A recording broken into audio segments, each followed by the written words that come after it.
You actually counted? Good. Well, hello, everyone. Let me just make a brief statement. As you just heard, the Security Council received a briefing today from Sigrid Kaag. The Council once again just endorsed her efforts, and I'm here to say that I'm certain she is really the right person for the job. Now she needs continued backing of the Council and the entire international community. She needs the support of the United Nations. This position was created thanks to a resolution the United States worked closely on with the UAE and other council members, and indeed, the idea to create this role emerged from discussions I had with representatives from the Arab group and other member states. And the United States fully supports Senior Coordinator Kaag's efforts to streamline and accelerate the delivery of life-saving humanitarian assistance. Her success is the UN's success, it is the Council's success, and her work is essential. As was just mentioned, more humanitarian assistance, including food, medicine, fuel, and other supplies, need to get in the hands of civilians in Gaza. Expanding commercial access is also critical to meeting basic needs and addressing food insecurity. And every party in the region must work with Senior Coordinator Kaag and her team to sustainably scale up aid deliveries, everyone. This needs to happen, and it needs to happen quickly. For the child in Gaza who will again go to bed hungry tonight, for the elderly woman who has run out of her heart medication, and for the family that is now living in the street under a makeshift tent made of cloth and plastic. For all of those impacted, we will continue to push all parties to facilitate the expanded delivery of humanitarian aid in Gaza. Equally important, we will continue to work toward an agreement that secures the release of all hostages and allows for an extended pause in the fighting, because there cannot be progress toward a durable peace without a resolution of the hostage crisis. As Secretary Blinken noted yesterday, the proposal on the table is strong and compelling. It envisions a longer humanitarian pause than we saw in November, which would provide an opportunity to get more hostages out and life-saving humanitarian assistance in. Food for the hungry child, medicine for the elderly woman in need, shelter for the family that has been displaced multiple times. Of course, if Hamas actually cared about the needs of the Palestinians in Gaza, they would end this conflict today. This is a conflict Hamas set in motion on October 7th, when they carried out the deadliest attack against Jews since the Holocaust. And so the entire international community should call on Hamas to lay down its arms, to stop using civilians as human shields, and to release every single hostage. And I would ask all of my colleagues here in New York, from every region in the world, to speak with one voice. Send that clear message to Hamas. Thank you very much, and I'll take a couple of questions. We're running very late, so I have time for two. Start with Michelle. Hi, Ambassador. Hi, Michelle. Thank you for coming to talk to us. I wanted to ask you about UNRWA and the pause to US funding. What will it take? What do you want to see from the UN for the US to resume this funding? What are you hoping to hear from the Secretary General at his briefing this afternoon?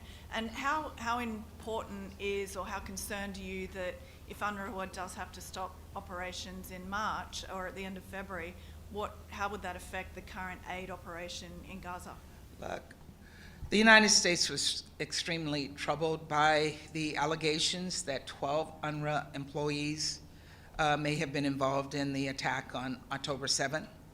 And as you know, the department has temporarily, as you noted, temporarily paused additional funding to UNRWA while we review these allegations and the steps that the United Nations is taking to address them.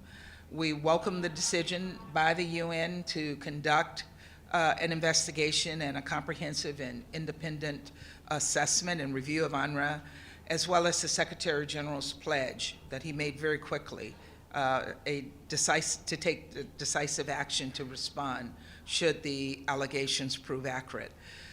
There has to be accountability for anyone who participated in this attack on October 7th, but we also know that UNRWA plays a critical role in providing life-saving assistance to Palestinians, including essential food and medicine, shelter, and other vital humanitarian support. So the United States has reached out to the government of Israel to seek more information about these allegations. We've briefed members of Congress, and we will remain in close contact with the United Nations as well as with the government of Israel regarding this matter. Time for one more, I think. Edie? Madam Ambassador, UNRWA and the UN say that their money will run out at the end of February. That's only a few weeks from now. Do you expect the United States to make a decision on whether to maintain the suspension or lift it before the end of February? Thank you, Edie. And as you know, UNRWA brought this information to us. And they are conducting an investigation, and they're taking it very seriously. So I'm not going to get ahead of the investigation that they are conducting, but I know that we need to see fundamental changes before we can resume providing funding directly to UNRWA. And as you know, we shouldn't let that cloud the great work that UNRWA does. UNRWA has provided essential humanitarian assistance to the Palestinian people, and UNRWA is the only organization on the ground that has the capacity to continue to provide that assistance. And their personnel have done extraordinary work. They've literally saved thousands of lives, and it's unfortunate that this information has raised some doubts about UNRWA. And we shouldn't, let me be clear, we shouldn't let this information, these facts, undermine the efforts that UNRWA is making to provide life-saving assistance. We will be meeting with the Secretary General later today as donors to discuss with him the path moving forward. But we want to ensure that humanitarian assistance continues to flow to the Palestinian people. When you talked about fundamental changes, what fundamental changes do you want to see? You know, we need to look at the organization, how it operates in Gaza, how they manage their staff, and to ensure that people who commit criminal acts, such as these 12 individuals, are held accountable immediately so that UNRWA can continue the essential work that it is doing. Thank you. We're running, I'm sorry.